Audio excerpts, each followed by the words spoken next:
എന്തായാലും എടുക്കാൻ പോകുന്ന ആദ്യത്തെ തീരുമാനം എന്താ? ആദ്യ മന്ത്രിസഭയിൽ വിജയ് ഒപ്പുവെക്കുന്ന ആദ്യത്തെ ഫയൽ എന്തായിരിക്കും തമിഴ്നാടിന് വേണ്ടി വിജയ് നൽകാൻ പോകുന്ന ആദ്യത്തെ പ്രഖ്യാപനം? ഇതെല്ലാം എല്ലാവരും കാത്തിരിക്കുകയാണ്. ഇപ്പോൾ സത്യപ്രതിജ്ഞാ ചടങ്ങ് അവസാനിച്ചിരിക്കുന്നു.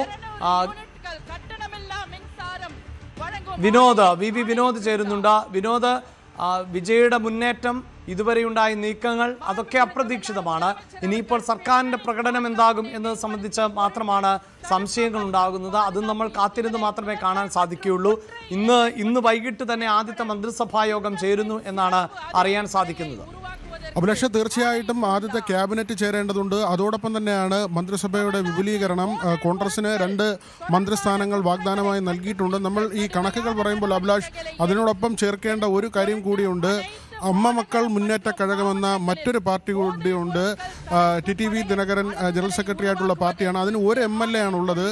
ഈ MLA കാമരാജ്, ഈ MLA വിജയ്ക്ക് പിന്തുണ നൽകിക്കൊണ്ടുള്ള കത്ത് ഒപ്പിടുന്ന ദൃശ്യങ്ങൾ പുറത്തു വന്നിട്ടുണ്ട്. ആ പാർട്ടി നേതൃത്വം TVKക്ക് ഔദ്യോഗികമായി ഇതുവരെ പിന്തുണ നൽകിയിട്ടില്ല. അങ്ങനെയെങ്കിൽ 121 എന്ന സംഖ്യയിലേക്ക് മാറും. കാരണം അവിടെ കൂറുമാറ്റം പ്രശ്നമാകില്ല എന്നാണ് നമ്മൾ മനസ്സിലാക്കുന്നത്. ഒരു MLA മാത്രമേ ഉള്ളൂ. അദ്ദേഹം മാറി വിജയ്ക്കൊപ്പം ചേർന്നാൽ തീർച്ചയായും ഇപ്പോഴത്തെ 120 എന്നത് 121 ആകും. അഭിലാഷ് പറഞ്ഞതുപോലെ തന്നെ സ്പീക്കർക്ക് കാസ്റ്റിംഗ് വോട്ടുള്ളത് കൊണ്ട് തന്നെ ആ ഭൂരിപക്ഷത്തിൻ്റെ ഒരു പ്രശ്നം തൽക്കാലം വരുന്നില്ല. ഉമ്മൻചാണ്ടി സർക്കാരൊക്കെ ഈ നൂൽപ്പാലത്തിലൂടെ സഞ്ചരിച്ചത് നമ്മൾ കണ്ടതാണ്.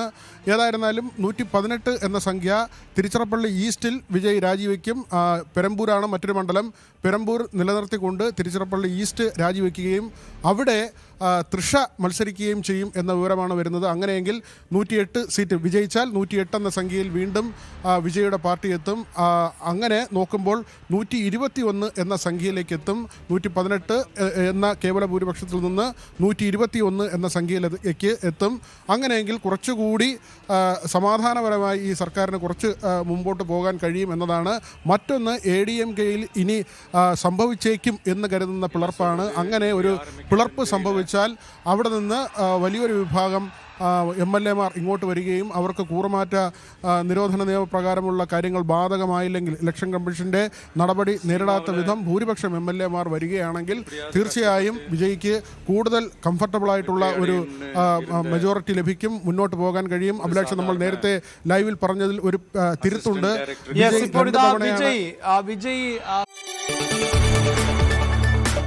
കൂടുതൽ വാർത്തകൾക്ക് News 18 Keralam YouTube channel subscribe ചെയ്യുക.